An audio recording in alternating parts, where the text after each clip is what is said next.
The Leaning Tower of Pisa is one of those buildings that have been burned into your memory since early childhood. But the notoriety of the building doesn't come from its enormous size or complicated structure, but from an interesting planning mistake.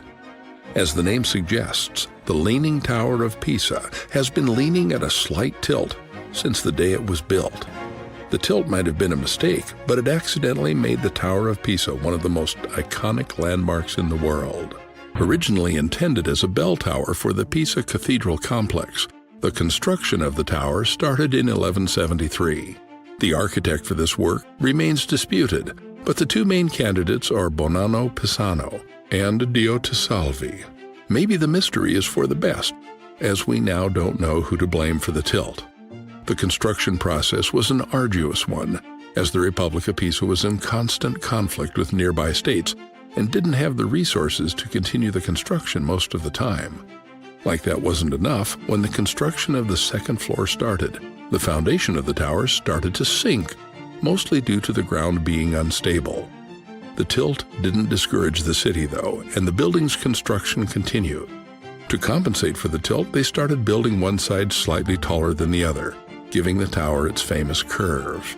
The architectural style of the building mixes influences, with the tower itself being Romanesque and the belfry being heavily inspired by Gothic architecture.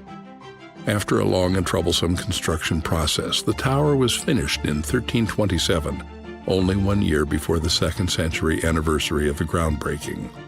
The long construction was probably a good thing, though, because it allowed the ground to settle down and stabilize a bit. The Leaning Tower of Pisa now stands at 185 feet 11 inches, or 183 feet 3 inches if you're standing on the shorter side, and weighs a staggering 16,000 tons. But its height fluctuates due to the ever-changing tilt of the tower. In its long history, the tower played important roles in interesting events, including a Galileo experiment.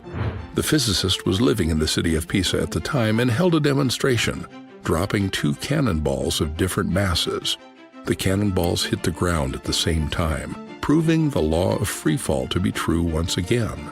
Believe it or not, the modest city of Pisa was not the only place with an infamous leaning tower in history.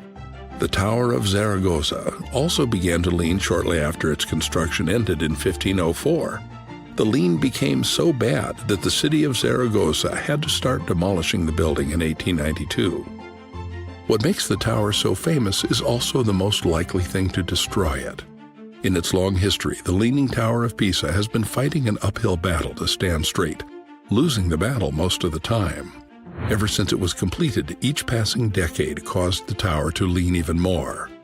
In 1990, this problem was solved to a degree, if you pardon the pun, by removing 42 tons of soil underneath the taller side of the tower. This and other precautions, like placing counterweights to maintain the balance, made the tilt slightly better, and it is said that the tower will be stable for another 300 years. So if you haven't already, you have 3 centuries to go see this iconic tower yourself.